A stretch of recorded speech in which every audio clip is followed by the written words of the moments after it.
Today, I'm going to be speaking with Nathan Taylor, Executive Director of Public Engagement for the Election Truth Alliance. This is quite honestly, Nathan, this is one of the most requested interviews over the last couple of months, with folks saying, you've got to hear Nathan out and hear what he has to say. So maybe what I'll do is I'll set up my understanding of some of the claims that have been made about the election, and then you'll explain to me what your claim is. Is that fair? Yeah, let's do it. Okay. So Greg Palast put out a piece some time ago. I looked at the piece. The piece made a number of claims that I found to be a little too circumstantial for me to make a definitive statement about 2024. They included extrapolations of prior, for example, black voter behavior in terms of the split between Democrats and Republicans, assumptions about changes to the number of registered voters, extrapolating from that in some cases with 8 or 10-year-old data to make claims about 2024. It didn't feel super solid to me. And so I came away from those claims sort of saying, listen, I'm open to hearing anything. This I don't find convincing. So let's now give, with that as the context, give us at the most basic level, the claim you're making, and then we will talk about the evidence. Yeah, sure. And if I may, I'd love to throw a little bit of background at you, just for my work history in the ETA. So my personal background, I have a degree in cybersecurity and information systems. I was a 25 Bravo computer tech specialist in the Army, actually commissioned as a signal officer as well. So I do know a little bit about computers, computer systems, some data analysis. And on the civilian side, I worked with a company that provided real-time network monitoring for multiple entities like banks. So I've done a lot of data analysis. I've looked at network security. Yep. And what happened was right after the election, there were multiple red flags that brought the ETA together. So the ETA at this point, there's 3 executives, me, Lily, and Jive. Lily and Jive have different backgrounds in either statistics and finance or political science. So we all got together, and that's when we sat down and we said this. We said, there are some interesting things with the election. Let's do a little bit of investigation. Let's see what can we start looking at to determine if our elections are being run correctly, free, fair, safe, and secure. That was the concern, is we wanted to verify the vote, to validate. And so that is what we did. We started bringing in volunteers with various backgrounds in statistics. Some of them have PhDs in statistics. Some of them are auditors or computer scientists. And that's when we sat down and we said, okay, how can we look at elections, and how could we perhaps apply statistics to look at elections to flag any concerns? And at the time, we knew that there was audits in the elections. We reviewed those. And if you're familiar, audits, that's a standard practice in finance, engineering, public safety. So auditing elections shouldn't be that much of a concern. But immediately when we did start talking about this right after the election, the concern was, as you said, people wanted very credible, very well-established concerns. And the common pushback was election denial was on the rise. So just want to make that clear. This is not election denial. This is election integrity and auditing. This is a standard practice. And because of that mindset, we said, okay, let's do this. If you can apply statistics to detect fraud in banking, if you can apply statistics to do safety and quality testing in engineering, why can't we use statistics to flag non-human or abnormal voting behavior that could mean vote manipulation? That's what we said. And then we discovered this is already a thing. It's happening outside the US already. There are already election fraud experts such as Roman Udot, Sergei Shvilkin, Peter Klimek et al., who've been applying election statistics to Russian elections, to elections in Afghanistan, Kenya, and Bolivia. And they have all begun to find credible concerns of election fraud. So we took their techniques, and the ETA has ran with those methods, and we've begun to analyze swing states and non-swing states for the 24 election, and then we begin to publish those reports. So that's the background. As you said, I'd love to kind of walk you through some of the things we do, some of the things we find, and then the big picture. So any questions or anything so far? Yeah, so let's, in order to pick one thing, because we could spend hours on this, let's go to, is there, and then you walk me through the example if you have it, is there a state that was reported as won by one candidate that your analysis leads you to believe that was wrongly reported, and in fact the will of the voters was that the other candidate should have been awarded that state? Yes. We've published two different reports now, both for swing states, three in total, but two of them meet that criteria: Pennsylvania and North Carolina. If you're familiar with Pennsylvania, there's a lot of controversy around Pennsylvania, especially on election night. I think they had over 30 bomb threats and multiple machine failures across the state.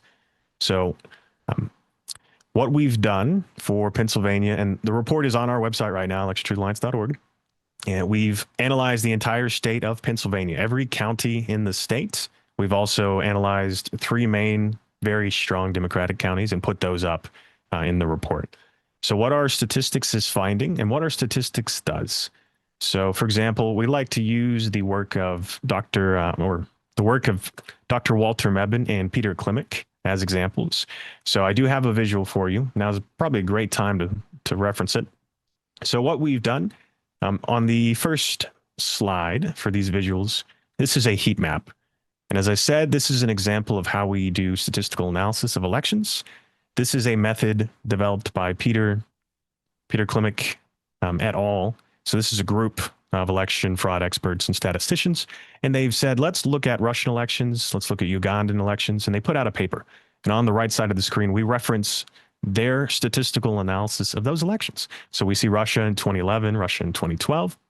And we see a Uganda, which I don't know the exact date, but it's in their paper as one of their foundations. And so what a heat map does is we look at every precinct in a county. This data is public. You can go get it from the county's websites. You can get it from the state. So we took publicly available data and we developed this heat map on the left for you. And California is an example of what we argue is more of a normal and expected election. Per the work of Peter Klimek, they say a non-manipulated election should be more of a circle. There should be no noticeable shifts in precincts of high versus low turnout. And that's what we're measuring. So the x-axis is turnout. Turnout is just how many votes were cast compared to how many people could vote. And that's it. So if you're 50% turnout, half of your voters showed up and voted. And then the y-axis is the amount of votes each candidate got. We're just looking at one candidate for these heat maps, and that's Donald Trump, winning candidate in a majority of the swing states, all the swing states. So Nathan, if I may here, just to make sure we're not missing anything, the idea here is by looking at voter turnout versus candidate performance, you're accounting for the size of the precinct. In other words, we're already adjusting for population density insofar as we're not looking at the number of people that voted. We're looking at the percentage of eligible voters in a precinct. So this is not about, oh, well, it makes sense because denser urban areas tend to lean one way. We've accounted for that by looking at voter turnout rather than number of votes. Yes. And this is, as I said, based exactly on the work of Peter Klimek and other experts that have looked at other elections. So we're actually going to compare U.S. elections to some European and other elections. Got it. And I'll run you through just very quickly what is concerning and what would be potential vote manipulation on a heat map. Please. If you look at Russia on the right side of this, a heat map that begins to stretch up and to the right could be indication of vote manipulation. Specifically, it may be an effect of ballot stuffing. Whether it's physical ballot stuffing or digital ballot stuffing, we don't know. That's where you would go and investigate on the ground. But as we see in Russia, in both 2011, 2012, they have key indicators that they are potentially manipulating the elections in Russia by stuffing. And you actually see some places in Russia in 2012 that are at 100% turnout. And that's in the top right of the little grid there for the heat map. So as you can see, California, we're going to use California as a baseline here. This is Shasta County. This was won by Trump. So this is what's important. That county was won by Trump, but it looks statistically normal, looks like a circle. Trump genuinely won that county is your belief? Yes, yes. Statistically speaking, there are no red flags here. It looks very normal. And then, so we'll go to the third slide for you. Mm-hmm. And this is, as you said, are we concerned that there was multiple states, a single state that could have had vote manipulation change the outcome of the election at the presidential level. So Pennsylvania, 24. This is every precinct in every county in Pennsylvania. This took a lot of work to pull all that data together, but we visualized it here for you on the left.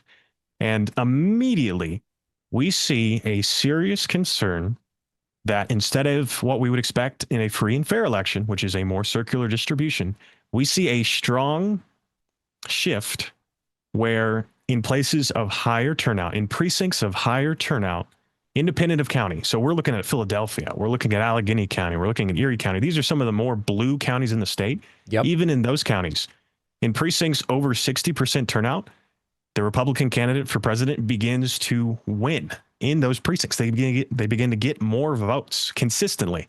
And what's important here is, as most people would say, maybe there's some really strong pockets of Republican voters in some places. This effect is consistent across a majority of the precincts. This isn't just a handful. This is almost algorithmic in nature. And that's what our analysis is showing here. And the other half of it is as well, there's almost an artificial wall. And you can see it for Pennsylvania, where instead of that more circular round effect, we see a stretching around 85% turnout. So it almost seems like these precincts could have been, in this case, this could be vote manipulation stuffing. They could have been stuffed up to around 85%, 85%, and then any votes after that point deleted. So if we are to assume the worst here, and then we'll get to the differential diagnosis in a moment, and I have some other questions. If we assume the worst, the technique would be maybe the voter turnout didn't really go as high as it looks like in some of these areas. It's like over 90%. I'm looking at the chart. Is it like 92, 93% in some of these counties? Is that right? Yeah, in some of these counties and precincts. So maybe instead of really having that level of turnout, the real level of turnout was lower, but there was manipulation, either physical or digital, as you say, ballot stuffing or through technological systems, which credited votes above and beyond the real votes to candidate Trump. Is that essentially the sort of like most dystopian interpretation of this? I would say this. We don't truly know how much of this could be stuffing versus switching, but we do know the scale of impact. So we don't know exactly what the real turnout could have been, which was still expected to be very high. But we do know that switching, deleting votes, and stuffing votes could create this effect. And we are able to estimate the amount of votes that could have been impacted at the presidential race in Pennsylvania. And per our analysis and per the work of Dr. Walter Mebane, he's a PhD statistician professor at the University of, I'll have to double check which exact university he is. Yeah. I think it's Michigan. And so he's put up a paper as well. So he actually looked at Pennsylvania. So as you said, do we think this is enough to change the outcome of Pennsylvania for the 24 election? 120,000 or so, 121 or 22,000 votes is what Trump was winning by in Pennsylvania for the Senate, or for the presidential race. Our analysis says potentially 190,000 votes could be manipulated, stuffing, switching. And Dr. Mebane even supports in his model, his method even says up to maybe 210,000. So yes, if this is vote manipulation, if these effects from high turnout benefiting one candidate is because of some type of digital vote manipulation, this would be enough to change Pennsylvania. And we're seeing the same effect in North Carolina, which it would be enough as well. The margin is 184,000. We have over 190,000 flagged anomalous votes. And it could be enough to change the outcome in Nevada as well. And these are just the states we've published. We've been looking at other states that, other swing states that raise the same concerns statistically. We just haven't yet estimated the potential impact. So as of right now, if indeed, let's assume it's true, Harris really won Pennsylvania, Harris really won North Carolina, Harris really won Nevada, Trump actually still has 270 in that scenario. But what you're saying is this is only what you've published and you believe there is more. Yes. So the common pushback we get is everyone says every state runs their own election, every state uses different systems. What we've started to find as we do this analysis is what is the common trend between all of these swing states and all of these other states that we've not published yet. We are finding these concerns statistically.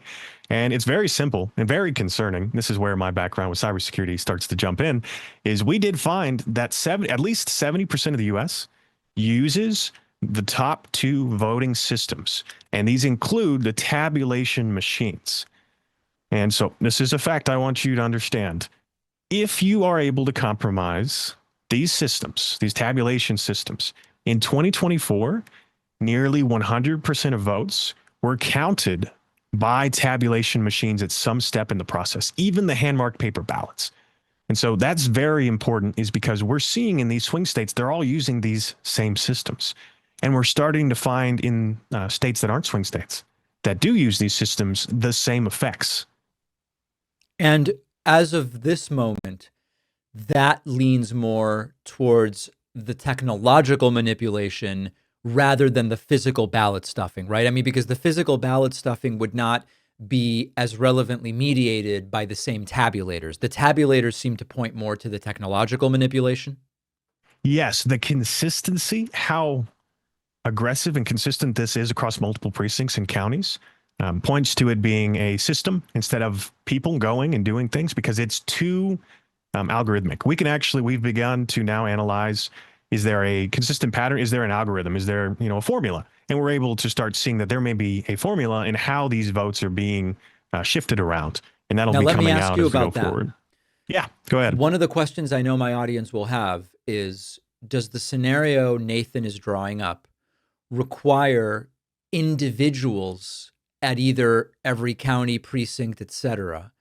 Or would this, and again, this is all, I'm not telling my audience this is what happened. I'm asking questions to try to figure out exactly what the claims are.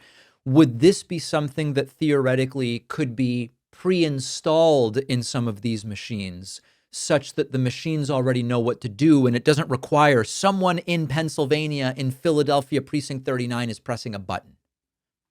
Yes, the concern is that whether through compromise of the vendors, through a common point, like, for example, some of these systems use hard drives, if you were able to influence them before those hard drives ever get sent out, or putting code on the machines. Yes, you could do this before the election.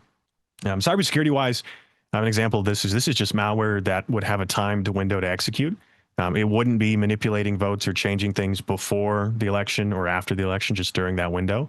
And we actually found, and this is something people know about, but maybe not as readily, there's an example of this have already happened with technology. Have you heard of Dieselgate? Dieselgate? Oh, this is the Volkswagen gas mileage scandal, I guess we would call it. Yes. So Dieselgate was where Volkswagen had a software program to cheat emissions. And when they were auditing the machines in a lab or when testing them, the cars ran normally and their emissions was normal. Right. But the data from emissions reports wasn't matching up. There was way higher emissions than what should have been accounted for. So some independent nonprofits actually got together and they took a Volkswagen system and they put a tester on the back of the vehicle in the trunk and on the tailpipe, and they drove it on the highway. And in use, the Volkswagen began to output higher emissions. So They had designed a way to cheat audits so that when they're being tested, they look normal. But when they're in use, they begin to act in this way. If it was voting systems, you could do the same thing, whether by design or through malware. During testing, you wouldn't catch any problems. But when they're being used, you could manipulate votes. And the other half of the battle is we're finding the largest voting system brand in the US.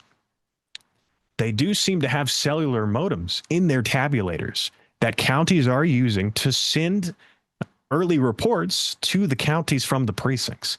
We've begun to investigate this as well, because the common pushback is our systems aren't connected to the internet. Your tabulators could be, and if I have the means to compromise them digitally, I don't ever have to be anywhere near these systems when they're operating. I can compromise them before, during testing, put malware on them at any point in the process, and then manipulate votes. And it would be very difficult to catch that without sufficient audits and without statistical investigation to go and figure out where to look. All right, I want to ask you about one more thing, and then I'll sort of give my sense to my audience of what I think makes sense to do based on what you're asserting. I want to just propose a differential diagnosis, right? What we're pointing to here is an association between counties. Sorry, is it counties or precincts with higher turnout? I want to be Precincts in precise. this case. Precincts. What you've identified is an association between higher turnout at the precinct level and a larger share of the vote going to Donald Trump. That's the association that you've identified that we're focusing in on here. Is it possible? Is it possible? Or from a statistical perspective, how would we contradict the idea that there are certain parts of states where, due to what's happening socioculturally, it makes sense that the higher turnout correlates with more support for Trump? For example, I'll propose one possibility.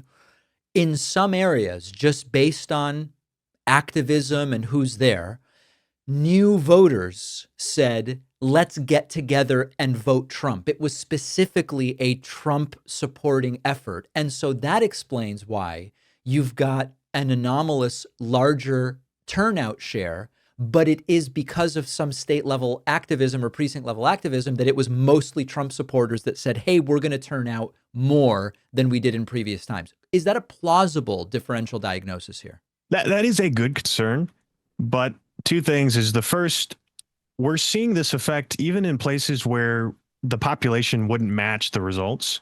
In some of the most heavily Democratic registered places in the U.S., Nevada, Las Vegas, we're still seeing this effect, but this effect isn't happening right at the beginning. It happens almost after a certain threshold of votes or a certain threshold of turnout. And that's what's weird, is if we were seeing high votes for Trump from the beginning or from low turnout to high turnout places, then yes, this would be normal.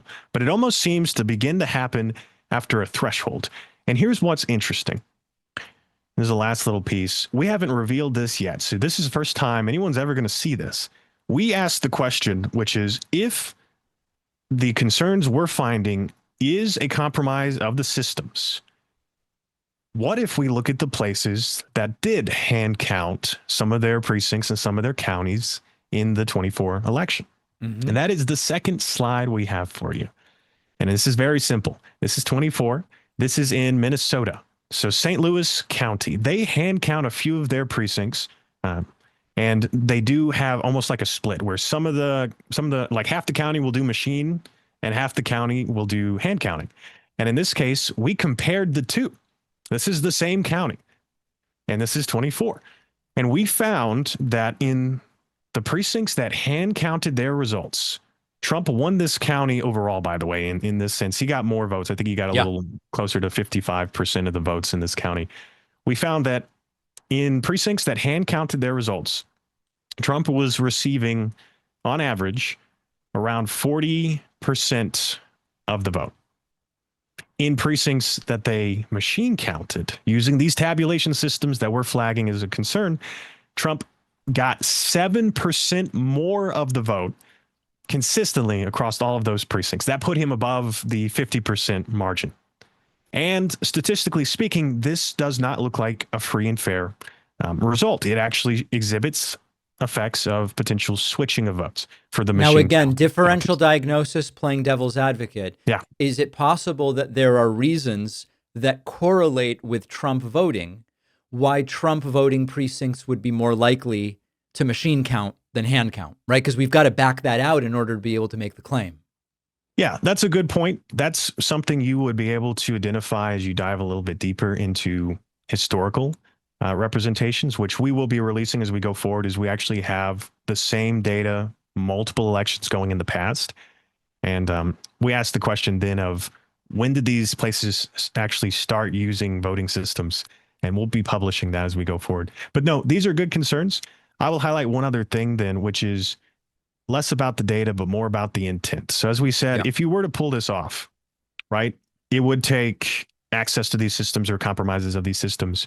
And honestly, like, that would be hard to go unnoticed, right? But we do have examples of these systems being targeted. Back in 2024, on November 13th, Free Speech for People had a group of cybersecurity experts say, hey, we know about known attempts to compromise the election systems across the U.S. Examples of this was in Mesa County, Colorado in 2021, when actors breached voting systems in potential benefit of Trump's administration or Trump's campaign at the time. We see the same examples in Coffee County in Georgia. So what's interesting to us is if this is a compromise, as we said, we're going to keep putting these reports out there. We're going to keep asking these questions. And I love the devil's advocate because that's what you have to do to test things. Yeah. But we've moved forward. The ETA has moved forward from statistical reporting to actual on-the-ground investigation.